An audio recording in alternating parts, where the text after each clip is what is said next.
Hello, hello. Happy Wednesday. Welcome back to Premed Office Hours. This is live questions and answers with part of the Medical School Headquarters Advising Team.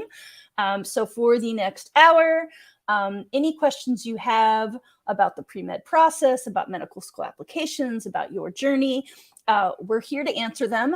I'm going to introduce ourselves for those of you who don't know us. I have with me Dr. Scott Wright. I'm going to put the big picture up for Scott there. Look at that. Former Director of Admissions at UT Southwestern, former Executive Director of TMD SAS, the Medical and Dental Texas Application System, not even on your banner, but also former Associate Dean at UT Dallas, am I remembering correctly? Yes, correct. You're a man of many academic backgrounds. Well, it is what it is. Yeah, every time I say to someone like, oh, Dr. Wright's full for the year because he's getting a second PhD, they go, why?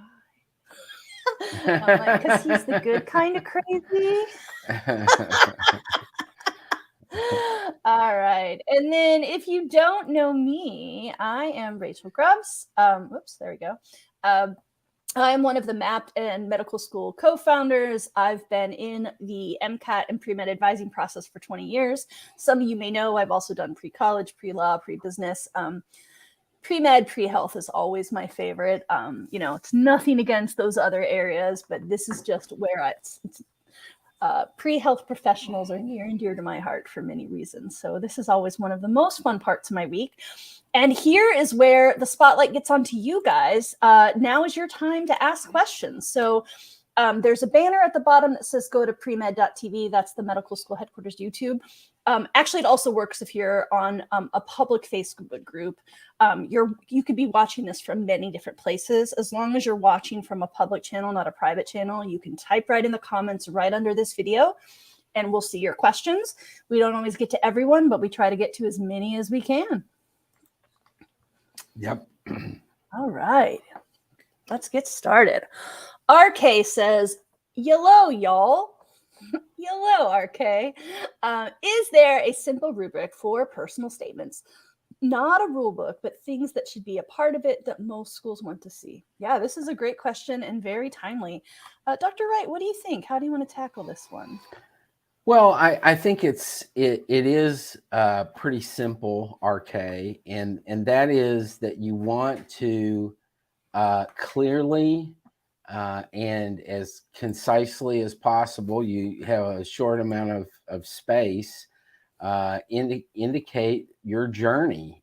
Tell your story about what this is about to you and why you want to go to medical school. Where does it begin for you, which we call the seed? Where does this begin for you?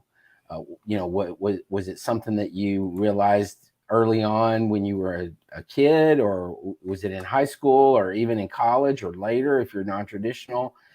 Where did it begin for you? And then what are some things that have happened in your life, clinical encounters or encounters with physicians or whatever, that have watered that seed, that have started to solidify your interest in going into medicine? And so what I would say is just be very authentic, be very honest, and then you'll do well. That's what they want to see. Yeah, 100% agree. We also added premedworkshop.com down at the ticker because this is a common question and we periodically do free workshops that help with it. So feel free to go to premedworkshop.com. You can sign up for future events. You can also change the date so you can look at past events. You can often still sign up for a workshop that's already happened and we'll just email you the recording when you sign up. So check that out. Lots of ways to get personal statement help. We also do one-on-one advising for essay review. But I agree with Scott. The number one thing to do is stay on prompt. The question is, why medicine? And I've read many, many really lovely essays that did not answer that question. So it is about being a good, clear, concise writer, but you've got to answer the question they're asking. So, yeah. All right, let's keep trucking. Silicon sulfur.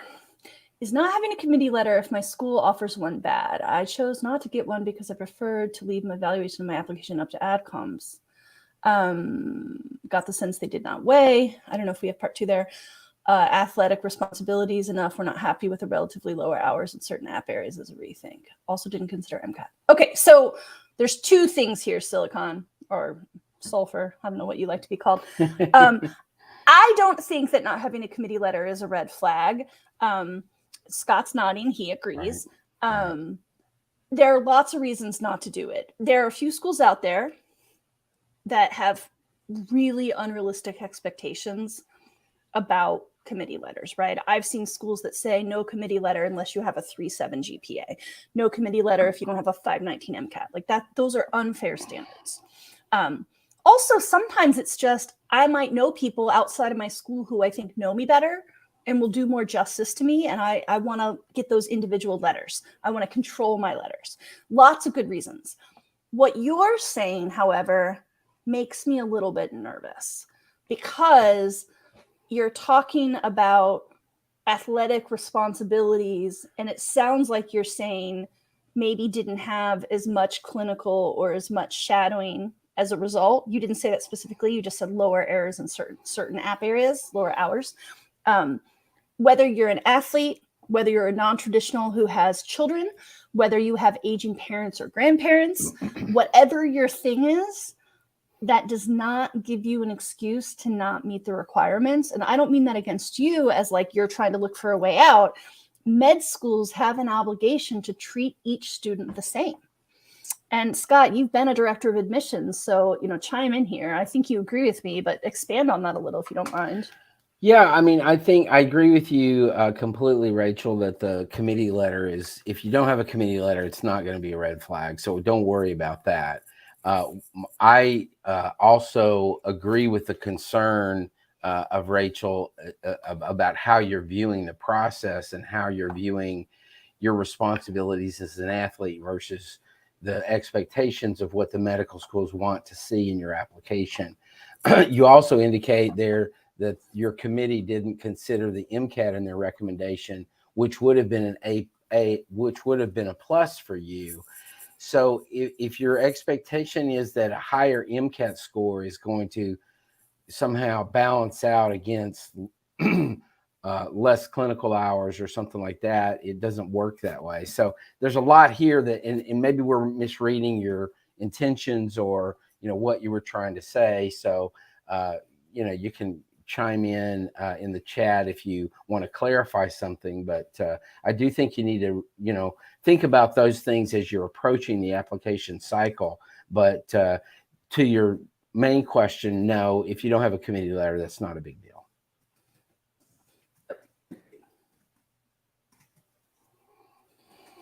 All right.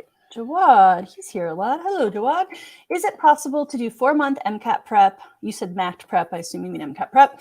And a once-a-week clinical job? Sure. I mean, I can't speak to your bandwidth and your rate of learning. Once-a-week clinical job sounds very reasonable with MCAT prep. No, there is no set rule of how long you need. Most MCAT preppers self-report prepping in the neighborhood of 300 to 400 hours. I take that number with a grain of salt because I do think sometimes among pre-meds, there's a little bit of a competition around time logged. I do think it takes often that long, but sometimes, I have seen people prep for 6 weeks and get their goal score. I have literally seen people prep for 2 years to get their goal score.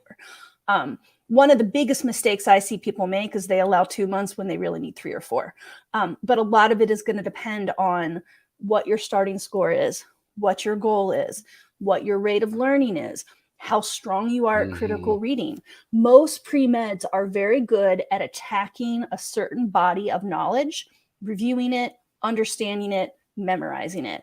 But that is only going to get you about halfway there in your MCAT prep. And what's very hard to predict is how long it's going to take you to master critically reading the MCAT passages and doing the problem solving, the critical analysis, and the scientific inquiry. That's going to be about 60% of your score. Your plan sounds very reasonable to me. I'm not worried. I just want to be sure you understand that, like, there's no magic formula. It's just how fast do you personally learn? And I don't know how fast you learn. But yeah, seems like a good plan. Mm-hmm. Brittany Johnson, I'm a paid caregiver to my mother. Will that count towards clinical experience? What do you think, Dr. Wright? We get this question, we get this question fairly regularly, and something akin to this. And so what I would say is, yes, it can count as clinical experience, but it does not eliminate the need to be in a healthcare environment and having clinical experiences in a healthcare environment outside of your home, caring for your, a loved one. And so I don't want you to go away thinking, okay, I do this for my mother, and so I've got my clinical hours covered. I don't think that to excluding other contact and shadowing or other clinical hours would be sufficient. And so, so the answer is yes, I think it can count as clinical experience, but you need to get some in a hospital or, a clinic or something like that as well. Yeah, I mean, even if it's other home care, just someone who's a stranger. Right. Because your mom's going to treat you different than a stranger would. Yeah. But yeah, so 100% agree. Yes, it counts, and go get more. Go get different. All right. Kaylee, I did 40 hours of volunteering this summer between high school and college that I didn't continue throughout college. Can I include this on my application? The short answer is yes. The longer answer is always double check the fine print when you're going to the application to make sure that that's what it says.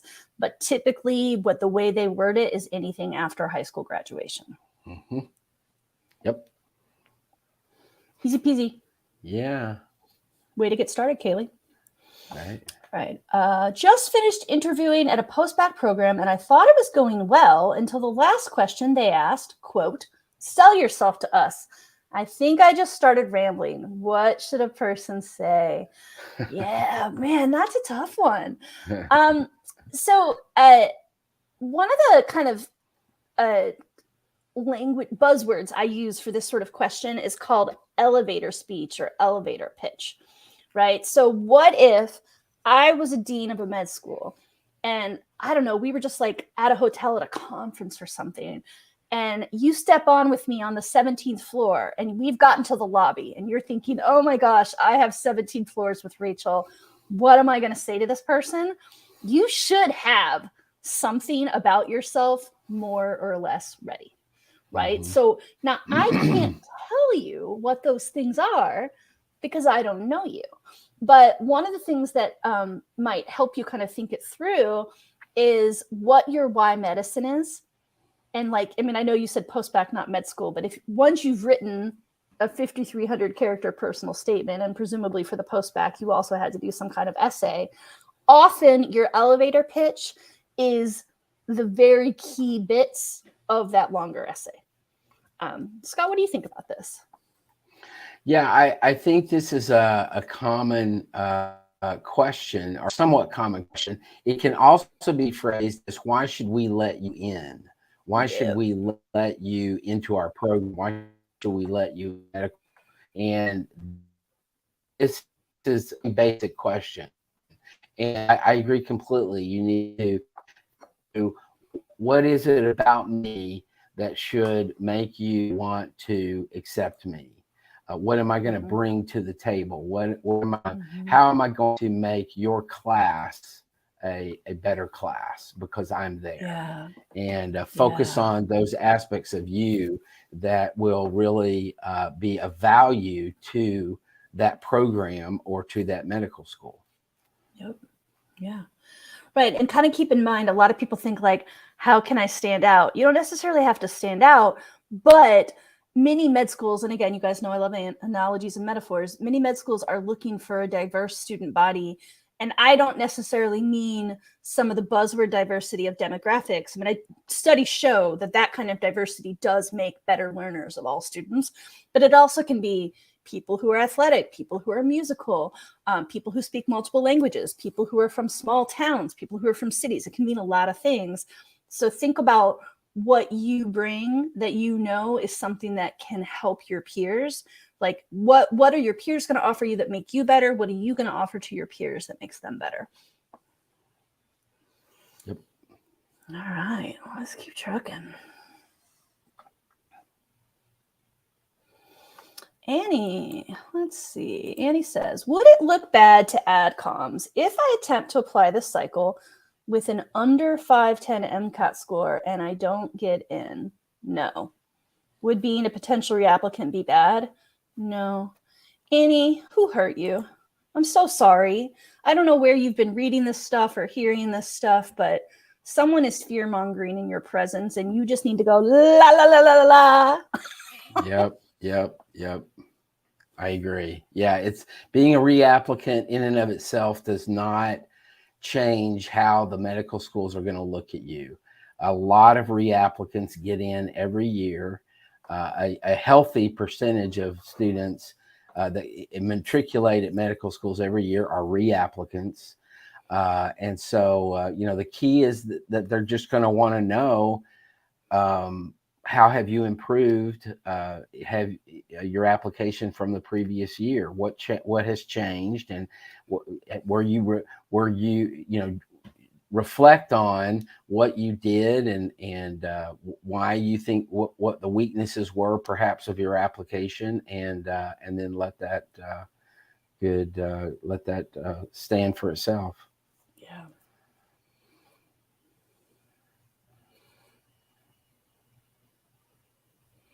Nina says, I'm a lab tech, and although I don't see patients all the time, I have helped patients over the phone, guided them to their appointment, or drew their blood. Do I need to add more to my experience?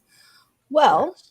Yeah, probably. But also, I don't know how many times you've drawn their blood. Have you done that 10 times, or have you been doing it 1,000 times a year for 10 years? This is a insufficient data kind of question. Mm-hmm. Some lab techs get clinical experience and some lab techs don't. There's no magic number of hours because it's about quality, not quantity. The question, Nina, is if I ask you why medicine, can you answer that question drawing on patient care stories? Have you had enough meaning and impact in your clinical experience that you can really talk about a lot of patient interactions and talk about how they impacted your journey to med school? My guess is from the way you've worded this that you have not had enough, but I don't know for sure. Yeah, I agree with that. Yep. Natalie says, I have a whole semester with W's. Where should I explain the why? Should I talk about it in my personal statement? No, not in the personal statement. That doesn't have anything to do with why you want to go to medical school, which is the primary focus of the personal statement. You will have an opportunity probably in secondary applications. Often secondaries will have a spot for you to explain any anomalies or anything that comes up. And if there's not in a particular secondary application, then you don't mention it. And if it comes up in an interview, then you can talk about it, but don't, I would say no to the personal statement and look at secondaries as an opportunity to do that if the question exists. Yeah. Because I know that this is going to be a follow-up in a lot of people's minds. What do you think about it happening in the other impactful? Say that again. So you know how AMCAS used to have disadvantaged and now it has other impactful? Right. And you can put it there. Yeah. Mm-hmm. Potentially. Depends. Yeah, it kind of depends on why you had a full semester of W's, what was going on. Were you sick? Was there family issues, work or whatever? So I think it a little bit depends. Yeah, I agree. Yeah, Natalie, you're here a lot. I know that you listen a lot, that I think you understand our philosophy. One of the biggest messages we're always trying to teach you is you don't ever want to insert your own agenda. You always have to read the prompt and make sure your essay answer is very specific to that topic. And that does mean that sometimes there are going to be things that you wish you could communicate that simply aren't questions med schools are asking. The flip side of that is they can slice and dice your GPA data a million different ways. Mm-hmm. And they're very good at seeing the stories. GPA is not a number. GPA is a story over time.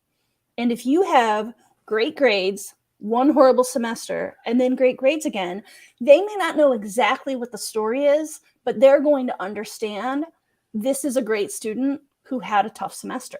They may not know the exact details, but it's more worrisome when grades go up and down, when they're down for a long time, when they're up and then down and they stay down. Those kinds of things also tell stories.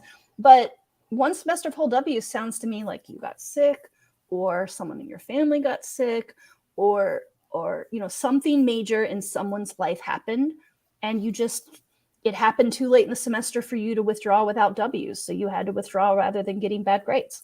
Mm-hmm. So again, I don't know the whole story, but it's the context of the full GPA trend that I'm going to look at as an advisor. And med schools also, this isn't like the 70s when it was a piece of paper with one number, right? They have detailed software programs. They can look at the GPA in a million different ways. Yeah, the other thing I would say that's somewhat relevant to this is a whole semester of W's.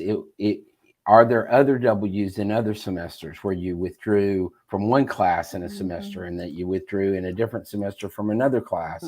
I think those, they're going to look at it as a composite to see, is this a trend with you that you're constantly signing up for a bunch of classes and then withdrawing? Or was this particular semester clearly an anomaly? And then you could explain kind of what happened in that semester that led to all that W. Yeah. All those W's. And Natalie, I was just looking to see if you have a mapped account. It doesn't look like, maybe you do and I just can't find you, but I'm not seeing one. But so this is a good time to remind you and everybody about Mapped. And I think Carly can probably throw up a banner for us.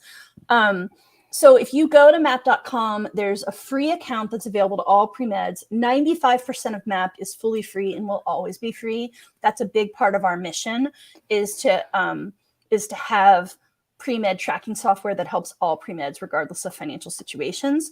But you can use the code 30 days free. That's 30 days free.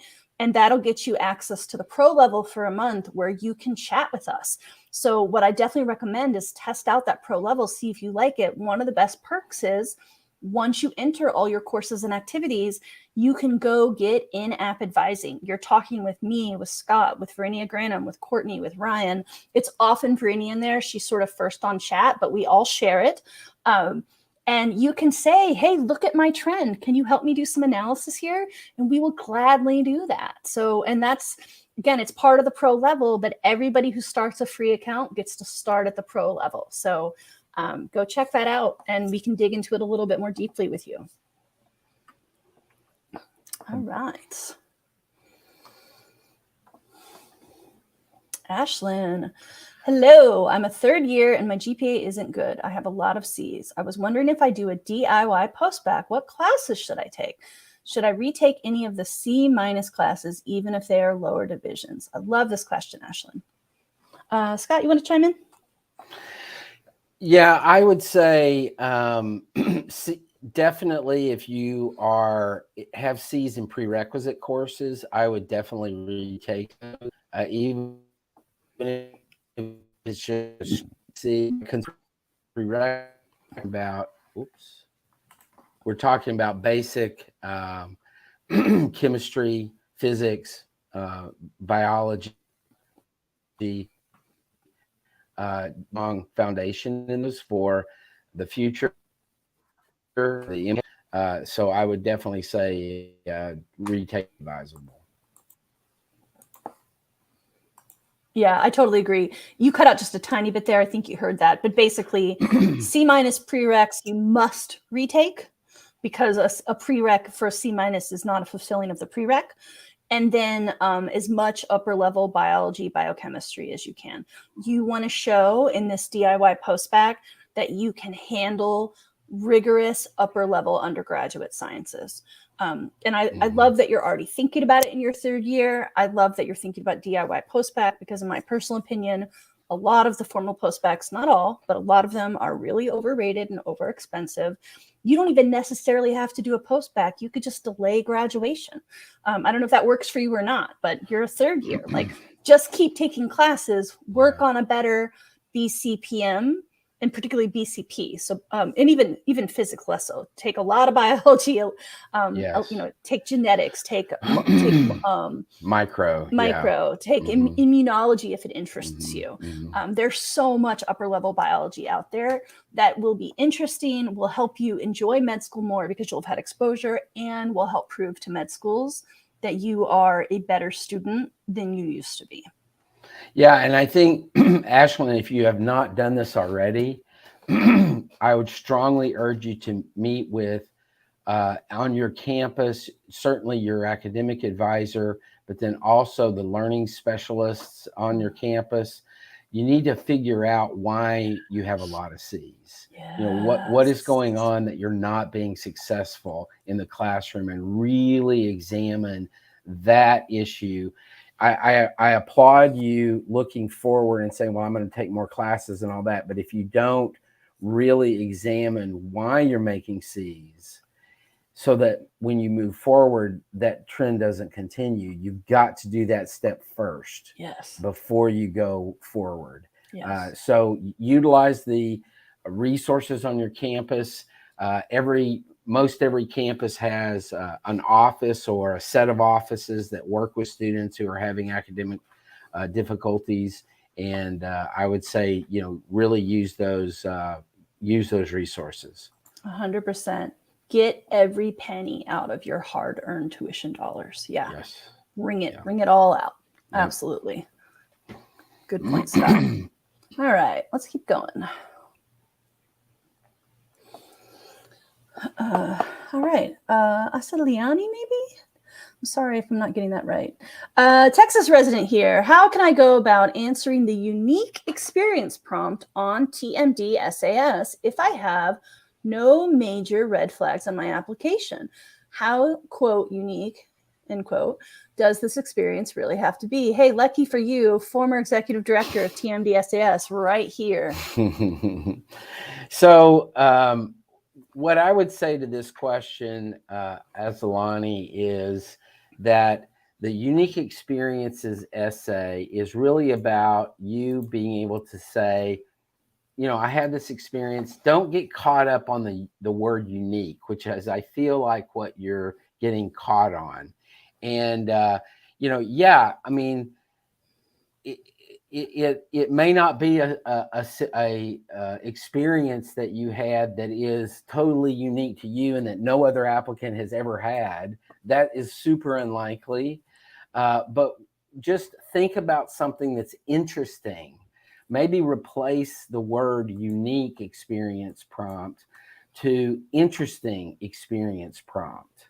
And talk about in that essay something that happened to you, or something that you did, or that you experienced, that you feel like says something about who you are as an applicant, that says something about who you are as a person, as a human being, and that can be interesting to the reader. So don't get caught up on this word unique. Think about what have I experienced in my life? What was interesting? What was, what says something about who I am and what I've learned, and what maybe helped improve something about me, or maybe it was just an experience that, maybe when you're in summer camp, you were a camp counselor for a special needs camp, and you want to talk about that particular experience and maybe one specific student that you or camper that you dealt with. I mean, it could be a variety of different things, but I think you want to, just think of it in terms of what's interesting about you and that you've experienced, and don't get caught up on that word unique. Yep, totally agree. All right, so before we do the next question, I want to take a quick second here and remind you guys that MappedCon 2023 is live and in person. So those of you who have been following us for years, you might have been here in the early years when it was National Premed Day in May. By your feedback, we've moved the session to October, so you can kind of plan ahead a little bit more for your year rather than having it right in the thick of application season. And this year is going to be our first ever live event. So instead of one virtual day, 3 live days, Baltimore, Maryland. You can sign up at mappedcon.com. We've made the registration as low price as we possibly can for students. So exhibitors and sponsors are going to be mostly paying your way. You're going to have a chance to meet a lot of med schools. This is not just a pre-med conference. So there's going to be podiatry schools there. There's going to be dentistry schools there, pharmacy schools there. It's for all pre-health students. And we will have both a pre-health profession and also pre-college component. So even high school students and their families are welcome to attend. So go check out mappedcon.com. Tickets will be open for a long time, but hotels are booking now. So especially if you're going to be traveling from afar, now's a great time to lock all that down. Yep. All right, let's keep trucking. Malay, how to do a postbac in CA, California. I'm in San Diego and the only offerings are available online. I've been told to avoid taking courses online. So this might be a semantics thing, Malay. Postbac can mean a lot of things. And at its simplest, all it means is you have a bachelor's and you keep taking courses. So you don't have to join a formal post-baccalaureate program. A lot of people I know in Southern California do the UCLA extension, which is, I think, largely online, but not exclusively. I understand that San Diego and LA are not neighbors, but there are good colleges in the San Diego area. And it doesn't have to mean signing up for a formal master's program or post-baccalaureate program. It just means you looking at your grades. And I don't know if this is a career changer for you or a grade enhancement, but either finding a place that offers the prerequisite med school courses if you're a career changer, or finding a place that offers a lot of upper level biology. And that can be any four-year university in your area. Mm-hmm. Absolutely. And yeah, online courses, they are more accepted now than they used to be. But I think that, especially for science courses that have labs, you're going to be happier doing it in person. Mm-hmm. You're also going to have a better chance of getting good letters of recommendation from professors from in person. So the stigma on online is going down. Online education is getting better and better. I'm personally a huge fan of it. But I would say for pre-med prereqs, yeah, if you can find a way to do in person, it's probably the better choice.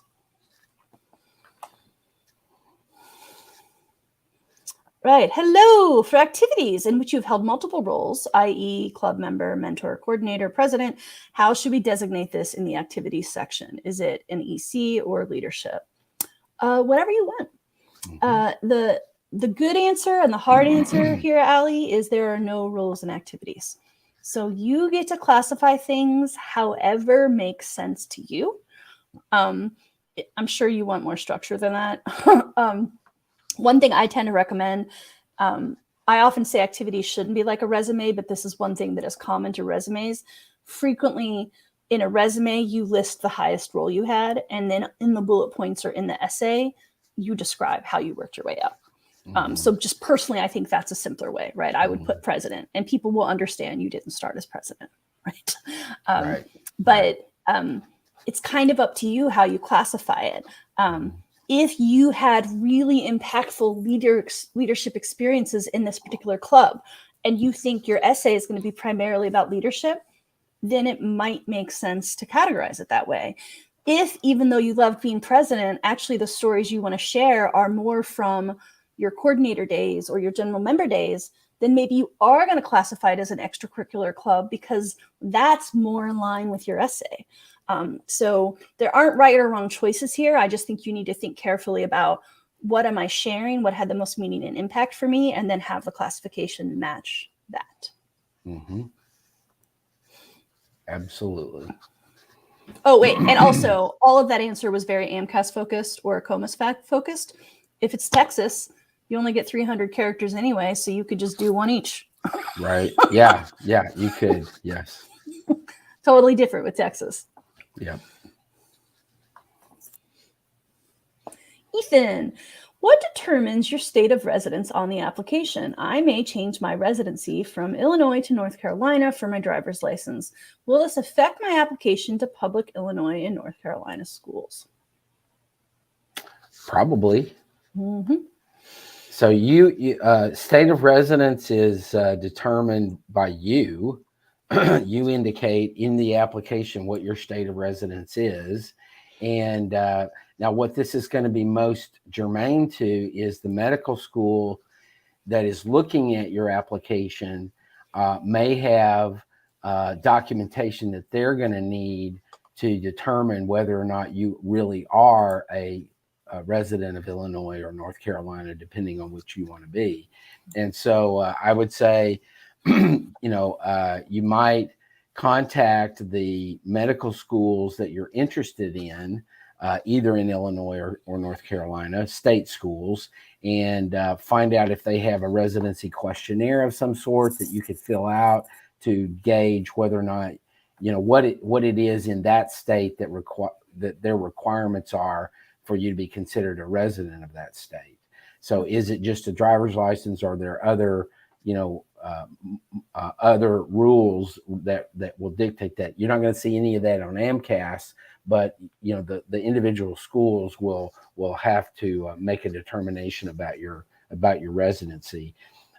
And so you might want to contact one of the state schools in that state and ask them about that and what the rules are and how you go about determining or making that clear. Yep. Yeah, it's complicated because the rules do vary state to state, and then some med schools have exceptions. Yep. So you just got to do your research, Ethan. Yep. But it definitely can impact, and it's not a good idea to change in the middle of the application. So if you need to make a change, I would make it before you apply. Yeah. All right, let's keep checking. It's about 20 minutes, 15 at least. Yeah, about 15. Yeah. Mindy, long one. Okay, Mindy says, I am a non-trad with an unaccredited bachelor's degree from seminary, so none of those credits will transfer. Starting undergrad from scratch. I expect it will take me a traditional amount of time to get through undergrad on a pre-med tech. How do I approach clinical and extracurricular? Okay, so yeah, I appreciate the context. Yes. So you also say, I'm an entrepreneur with a lot of speaking, teaching, and coaching experience. Not sure if any of that helps as a pre-med when I apply to medical schools. Yes, it does. So one of the big perks of being a non-traditional is you're bringing a lot more life experience to your application. Whoa, I'm so short, and Mindy's comment is so tall. Try to sit really tall here. What you want to think about, Mindy, is ideally for a career changer, I think one of the best things you can do as soon as you know you've got school in hand and can handle those science courses is to start doing clinical and shadowing right away, or even maybe consider doing a little bit of patient care experience in clinical before you start school to make sure this is the career change for you. Because what you wouldn't want to do is suffer through many semesters of chemistry and biology and physics only to find out that when you interact with patients all day, you don't love it, right? So, it doesn't have to be paid clinical experience. It can be volunteer, but all pre-meds, whether traditional or non-traditional, are going to be expected to get some clinical observation, by which I mean shadow physicians, and also get some clinical experience, by which I mean direct patient care. And that's something that should be slow and steady throughout the pre-med path. It's not something where you can do one summer, 200 hours, and then check it off, right? Particularly with the clinical experience with the direct patient care. If you become a physician, that's going to be your whole life. So if you start it and then stop it and don't resume it, it sends the message that you're not interested. So now when you say, how do I approach? Just slow and steady. right? I mean, that's the toughest thing of this, is that you're taking really, really rigorous classes. You're a non-trad, so you might have other obligations, people who count on you. This is going to take a lot of planning and support, right? You have to really think about what sacrifices you're prepared to make and figure out how you're going to carve these things out in your life. But it's totally possible. People do it every year. Mm-hmm. Mm-hmm. Yep. Our friend Anna. What are some of the best ways to communicate about leadership with jobs and clubs without sounding overinflated? I would like to demonstrate and be authentic. I don't think I changed the world. What do you think, Scott? Yeah, I mean, this is a very good question. It's a very good point, I think, to make. And the key is exactly what you said, Anna, Katharina, in your in your question. You want to be authentic. And so be authentic. Say, I was the team leader of a team of people that did X, Y, and Z. And we worked together and we, made a product, or we did this, or whatever it is about. And don't overinflate. Don't say, I did great things, or I was able to, you just want to be honest. You want to be authentic in that. You'd be surprised sometimes when we see applications and we see an activity description, and it appears that, the language that the person is using. So for example, if it's a research experience and they talk throughout their activity description about my research and my lab and stuff like that, when you're one of 20 people in the lab and you're doing one little part of the project, but you make it sound like it's, your research. Mm-hmm. So I think you have to be careful about the way that you express what you're expressing, and make sure that you're doing it in a way that is authentic, but also doesn't give rise to, making it sound like you were changing the world.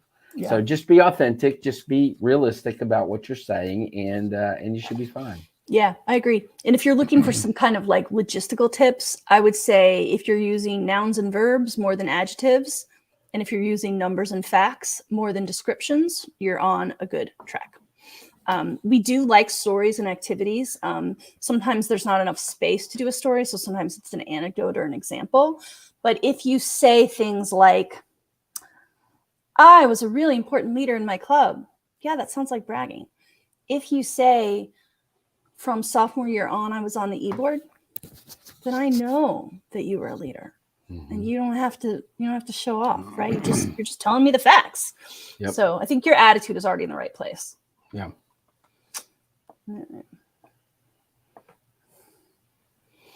Fran says, is working at an extended care count as clinical or volunteer hours? Okay. Yes. Sorry. I was a little confused by your question. I had to stop and read it before I could read it all out. Okay. So is working in extended care count as clinical or volunteer? I'm not sure what you mean by I will be in charge of activities. I'm going to skip that. And how many hours should I aim for? I've heard 100 to 200 hours. I would say you need at least 100 to 200 hours of clinical. There are going to be people who apply who have thousands. Now, a lot of those people are non-traditionals who've been working in healthcare for a long time. That's not going to be necessary for every student. There is no magic number, but Fran, you need enough clinical care that you feel like it's had meaning and impact, and that you have several strong patient stories to draw on for your essays and interviews. In terms of clinical volunteer, I want you to back away from thinking about it in those terms. Clinical can be paid or unpaid. It can be a job or volunteer. So it doesn't matter to most med schools whether your clinical care is paid or unpaid. However, many med schools also expect to see community service. And that community service may or may not be clinical, but sometimes people hear volunteer and they think, well, as long as I wasn't paid, it's volunteer. But if you did unpaid work in your parents' store, that's not really a volunteer job, right? That's just helping out your family. Mm-hmm. If you did unpaid work at a really posh clinic in a expensive zip code of a city, yeah, you're not getting paid, but you're not helping an underserved population. So it's two separate things. You need direct patient care experience, paid or unpaid. And then more and more many med schools, particularly osteopathic schools, but not just osteopathic, want to see that some of your time was spent helping some part of your local area that does not have the same privileges you have. Mm-hmm. Mm-hmm. Hope that helps clarify. Yep. I'll switch us back to horizontal. Yeah, we still have time for at least one or two more. You picking out, Carly? All right. Austin says, can you take general eds and random courses online at a community college? Doesn't matter. To my understanding, the prereqs are the most important classes to take in person at actual colleges. Yeah, what do you think, Scott?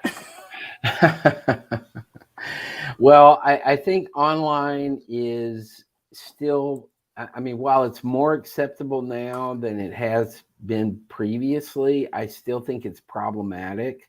I think that, you have to think about what you can do and what's possible for you. There are some people who have to do online classes because they live out in the middle of nowhere and there's nowhere else to take classes. Mm-hmm. So they have to do online. I do think that I kind of chuckled when you said take classes in person and at actual colleges. A community college is an actual college. It is accredited. They are, but they typically, not always, but typically don't offer upper level courses. Some do because of connections that they have with local universities, and there are some community colleges which are broadening out on their own, even to offer bachelor's degrees. But generally speaking, community college only has lower level classes, so you can't do too much of that at community college. If you're doing it for the reasons of cost differential or closer to home or whatever, then go ahead and do that.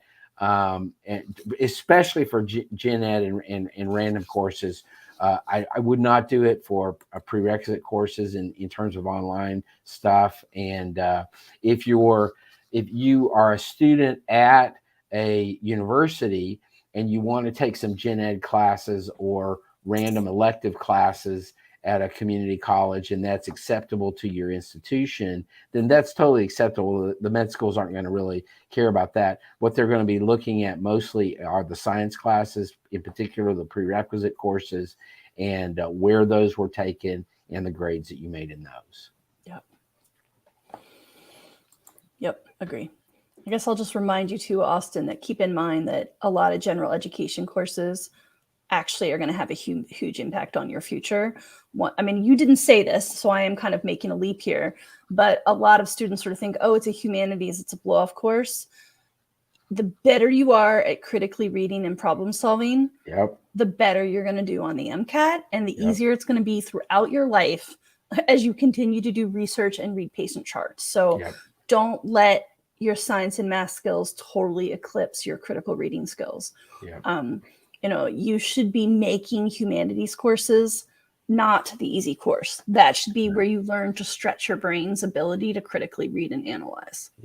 So just absolutely. And I don't think that means community college is bad, because you can get amazing experiences in community college English classes where it's only 30 people and you can actually have a small conversation. It can be a great thing.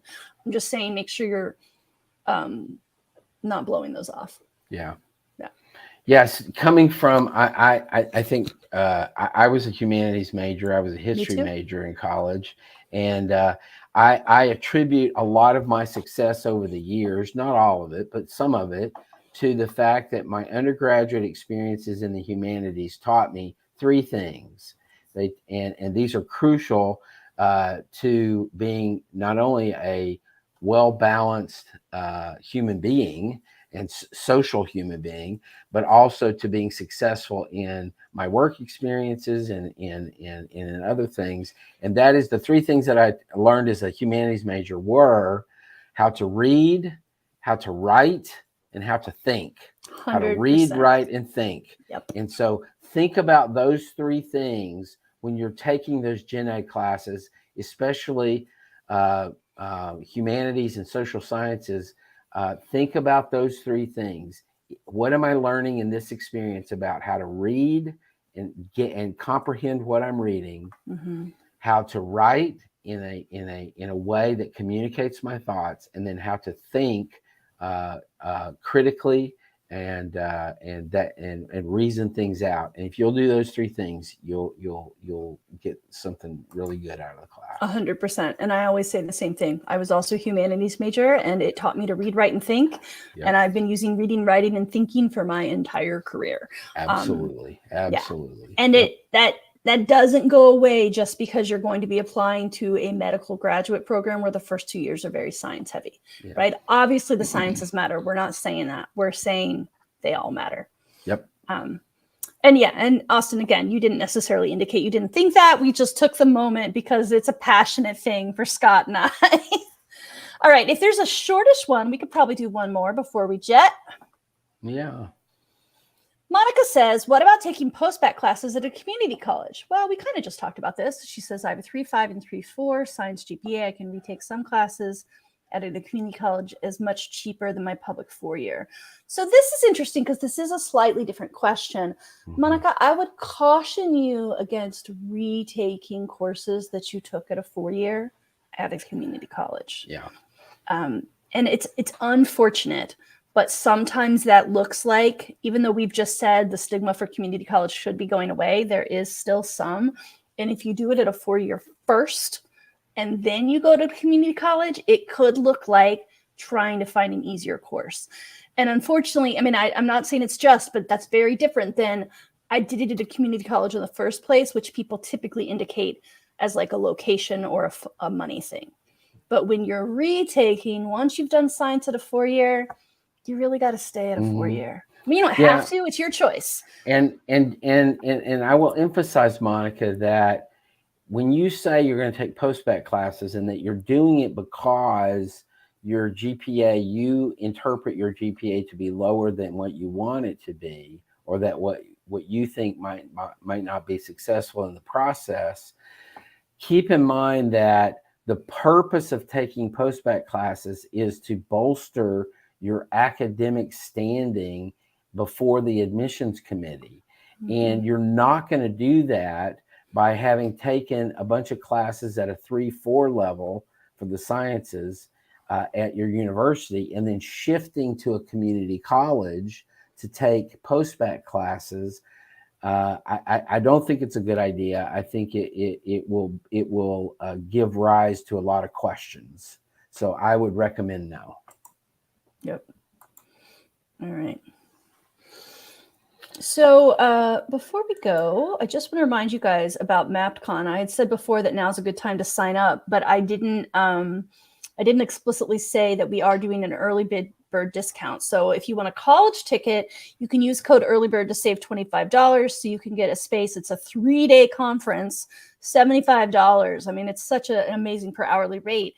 The other benefit of signing up now is the first 700 registrants get access to a special networking lunch on Saturday. We're expecting at least 1,000 people. So a lot of you are going to be able to attend the networking, but we are filling, we're adding people every day. So the early bird is definitely going to get not just the worm, but the networking lunch. And then if any of you who are watching are high school students or high school student parents, or if you have some friends, the high school ticket is just for Sunday, and that's even lower cost. It's $25 normally, but on sale currently for $18.75 with the same code earlybird. So sign up for MappedCon, friends. We want to meet you in person. Come see us. Come hang out.